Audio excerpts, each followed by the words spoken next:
Hello, everybody. My name is Alejandro Vargas. I'm a podcaster, and I'm here very honored to be the moderator of this panel. And it is a very important panel because we have a topic that affects us all, and it is a fundamental topic in Mexico, which is the economic inequality, specifically within the context of poverty. And why is it fundamental to our country?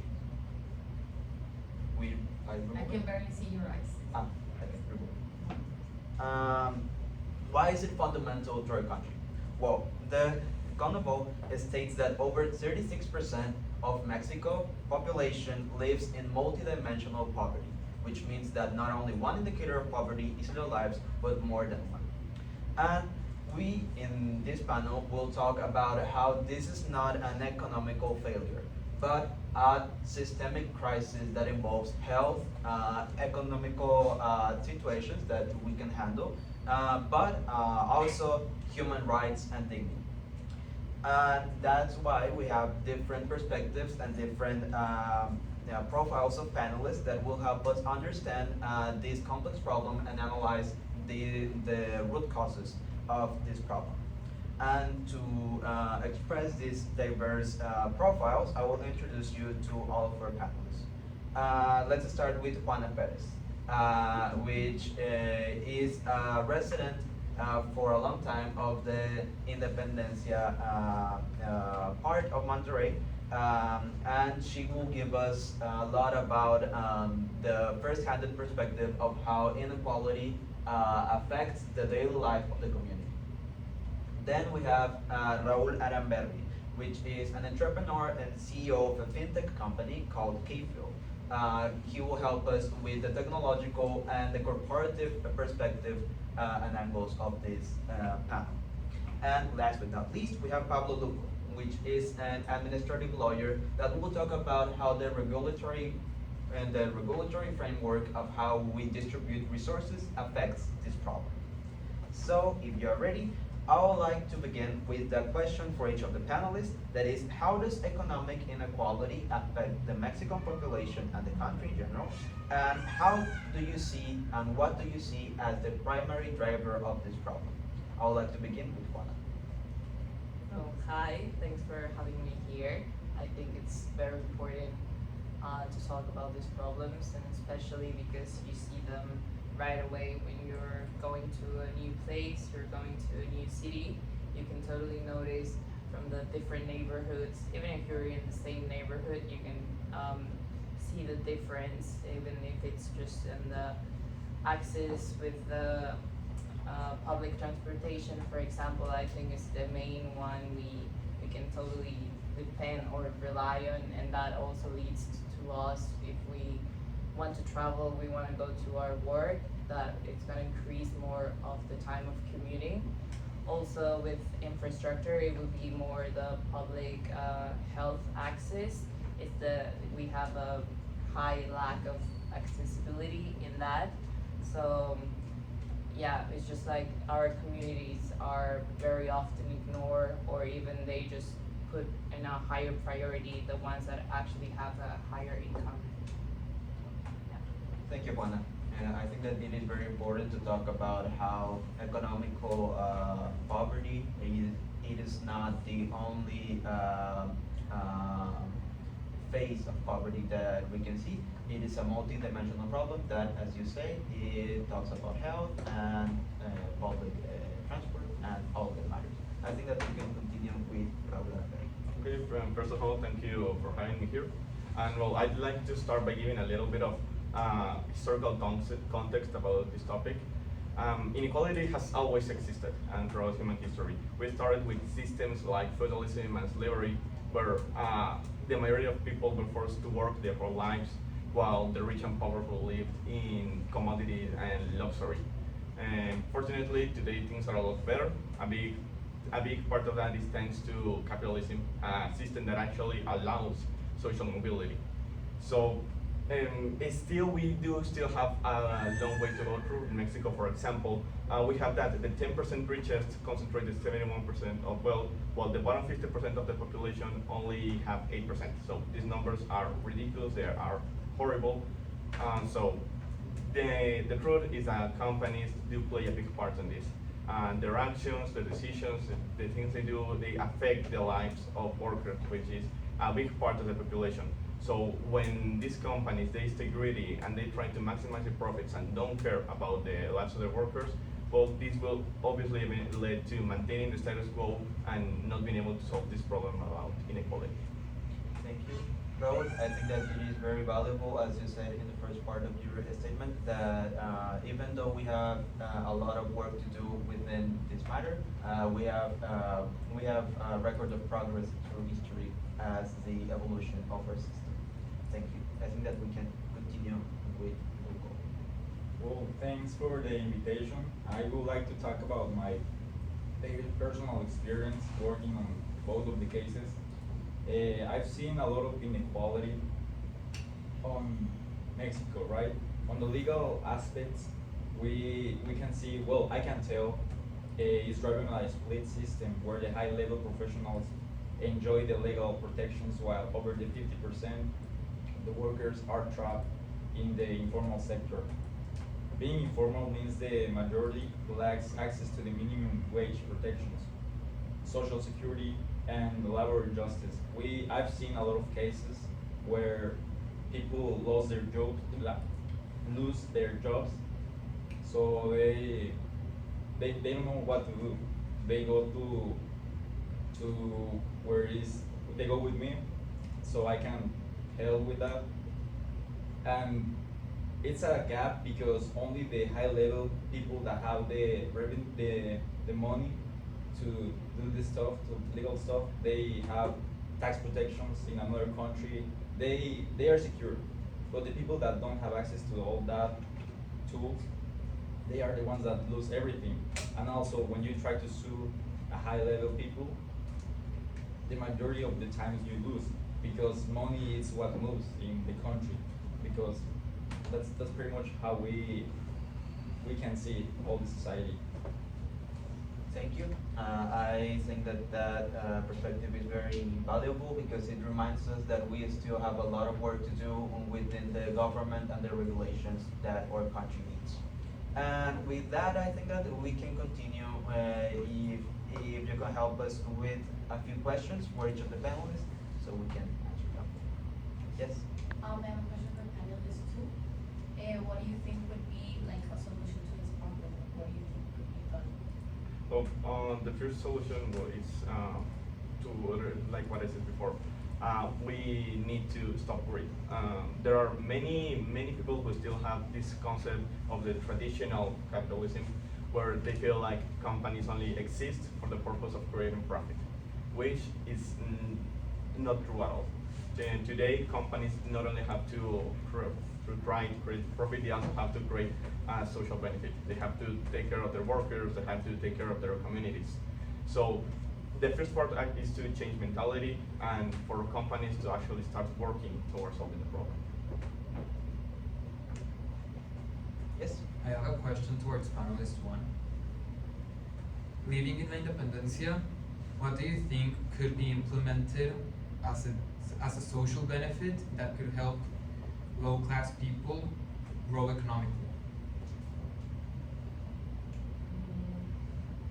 Well, I think there is a lot of lack of visibility, and that's the main issue.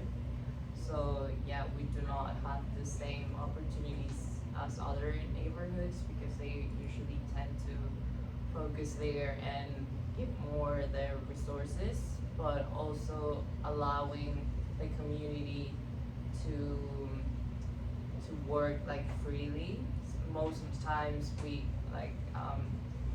tend to have more informal jobs, so that's also creates a barrier and it creates also insecurity. So it would be like a social help from organizations that, I don't know, can help us with capacitation for those type of jobs we can make. Yes. I have a question for panelist 3. You talked about how society reacts to job loss and how middle and upper classes individuals often have more financial backup and access to opportunities. But how would you approach supporting people from lower socioeconomic classes who lose their jobs and don't have any backups? Yes, the main thing starts on the government, right? So we have to implement the law as a ladder, not as a barrier. So we must like reduce the cost of being the legal opportunities, the legal help. So the change has to be intern on the government, changing the laws or respecting them. It's not like personal, so it has to be a big change for that. So every company respect all that stuff, and every worker is secure with that. Thank you. We need a couple of questions for each, so there is another round of questions, please. Another question? Yes? For panelist number 2, what impact does the corruption have on economic Well, that's a good question. Well, it's completely that it is completely related, and it's both a cause and a consequence because with social inequality promote corruption because especially when there is low income, a lot of people will become will prefer or will actually accept things like bribes, and that will improve corruption. And also it is also the same part of not working together. Corruption also is also part of greed. So in the end, when people are corrupt and when societies are corrupt, it is a lot harder for people to actually come together and fight for this concept of equality. Another question? Yes? I have a question for panelist 3. Do you think that legal systems in Mexico help reduce economic inequality? Yes, And why? because a lot of people that comes that's from the beginning. So when you grow up, you see a lot of inequalities in your life. So some people grow up with less opportunities, and at the time they have more opportunities, and this example is money, they take it. As my partners say, as my partners say about corruption, in Mexico we are corrupted. So people don't respect the laws, or people have friends that are lawyers, and they do the favors because of money. So yes, there is an inequality in that system. Thank you. So we are near the end of our time, so. Should be a question for Juan. Another question? So how does the access to healthcare how does the inequality affect the access to healthcare in Mexico? Well, I would say it's because it creates a lot of it creates a lot of impact within us, and it's just like a priority every human has. It's just a right, and to not have that resource would actually affect our way to live, because first of all, we don't have the income to have like a proper nutrition or for some type of food. So that also, like, we tend to rely on basic or even the most cheap foods. So probably they're not the most resourceful, I don't know, but I would say that just with the healthcare, we don't have the money for the medicines, for operations, for a long-term, how do you say, illness, yeah. I think it's just not to have the capacity as others to have the access to a better doctor, for instance, or just to be in that hospital. Even if you just go and show up, it's not the same.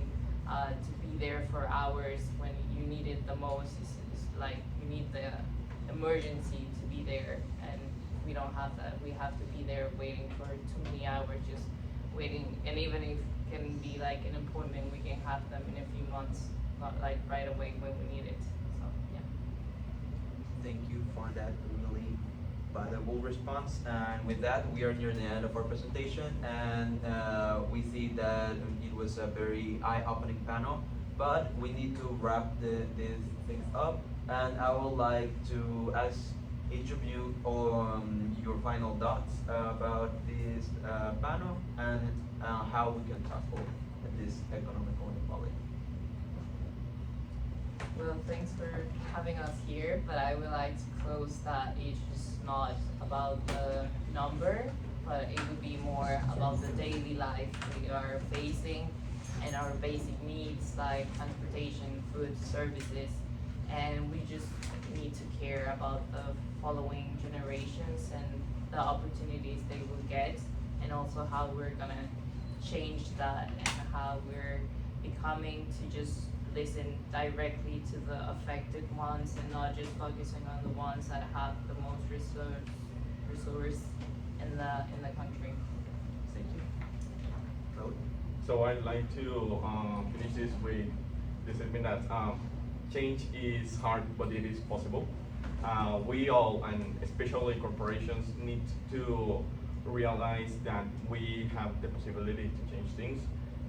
For example, there is this beautiful concept of conscious capitalism, which was created by Ralph Sisolia, and he basically stated that we need to stop thinking like we did before, and we have to start looking at the future. We need to know that our actions will have consequences on future generations, and also the best part for most corporations is that we can create a benefit for society while also generating profits. And even with some of the things he has said, we can realize that how it is actually possible that corporations start maximizing the profits even while it's still creating a benefit for society. So we can change, it is possible, it won't be easy, and it will probably take a lot of time. Yes, I would like to say that inequality persists because navigating Mexican bureaucracy costs legal capital that only the wealth possess.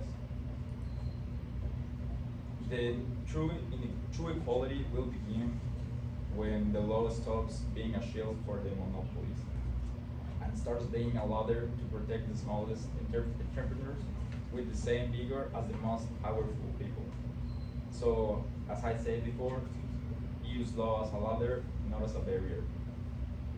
Thank you. And with that, I think that we have a perfect summary because as you could hear, we had different perspectives from the first-handed perspective, from the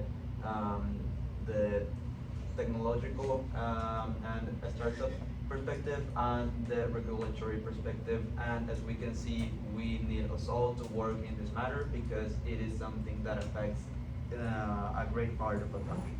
So with that, I would like to thank you, Juan, Raul, and Paulo, for this panel and for you audience for being so engaged.